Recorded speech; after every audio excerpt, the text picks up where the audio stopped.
going to talk about making graphs in Excel.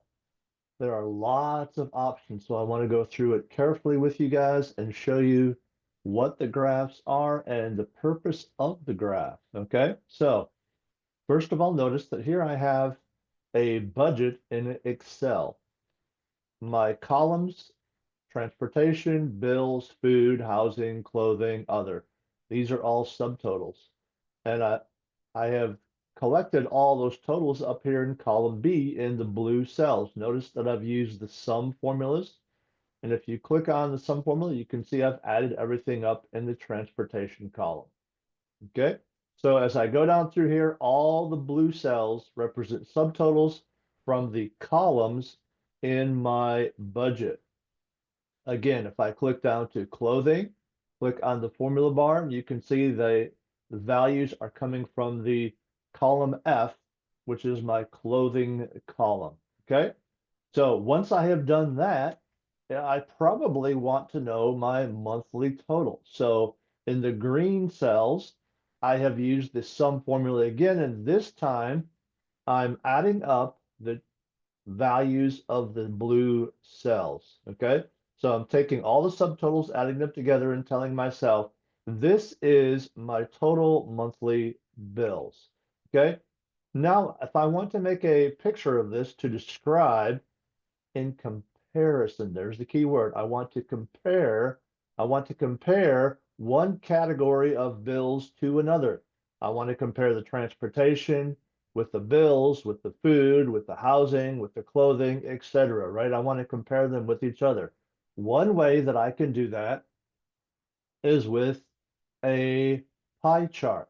So when I go to create a pie chart, I do not want to collect and put the totals in that graph. Okay, so I'm going to collect, watch, I'm going to collect just the transportation down to the other. I'm going to highlight those cells, transportation to other. Notice, please, I am not highlighting nor using the monthly total because why?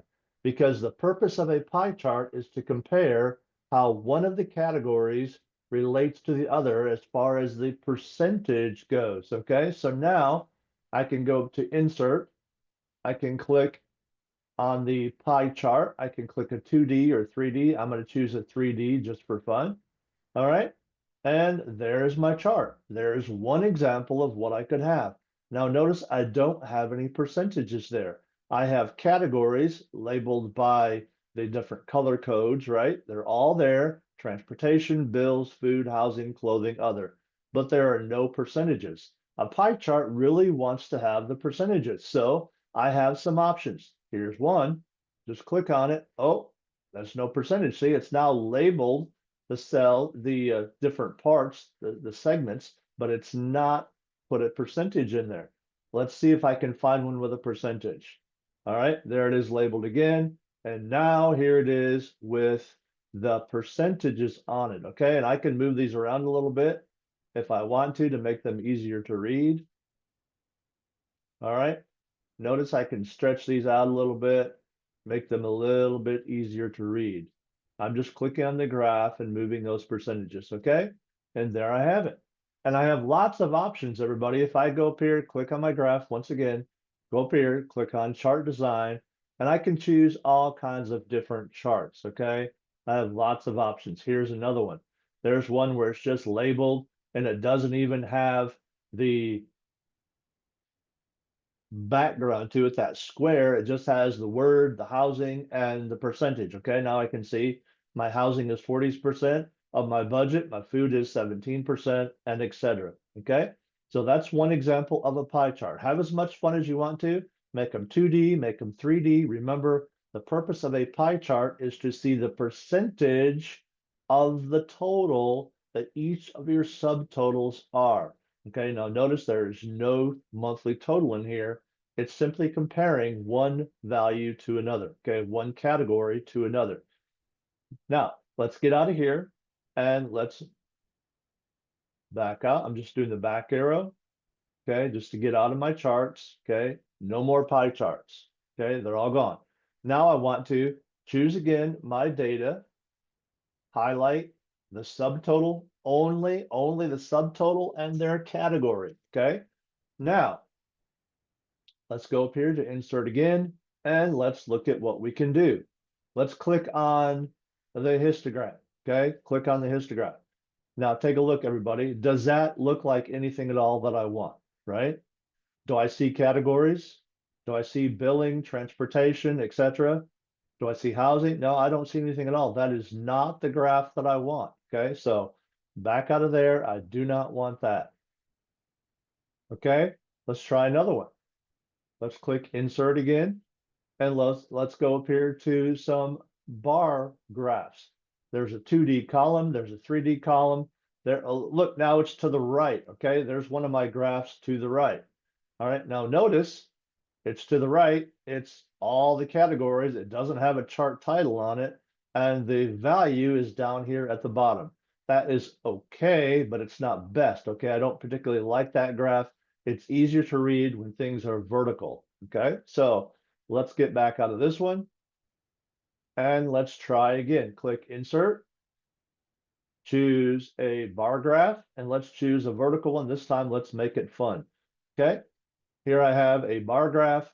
Now notice I have labels at the bottom and it's vertical. I can see dimensionally how one relates to the other. I can also choose another graph if I want to. This time I'm labeled right on the bar. That's pretty nice too, right? I can easily compare one to another. I can have fun. I can choose this type of chart if I want to, and I'm having a good time. Everything is looking good.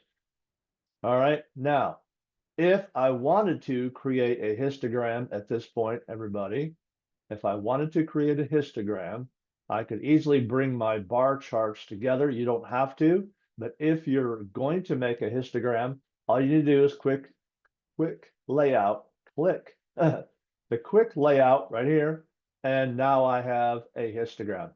Okay, I can click on it now and I can put a different outline on it. I can put a different fill in it. I could make it as much fun as I want to.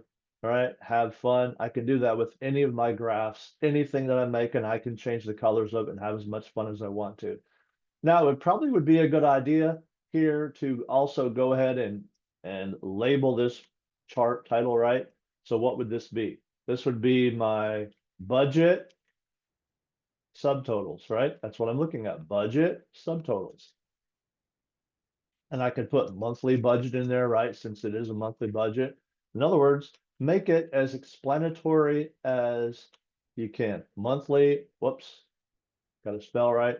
Monthly budget subtotals. Okay, so have some fun. Just play around with it. Make the graphs personal to you. They don't all have to be the first one you click on. Just have some fun. Okay. Thank you guys.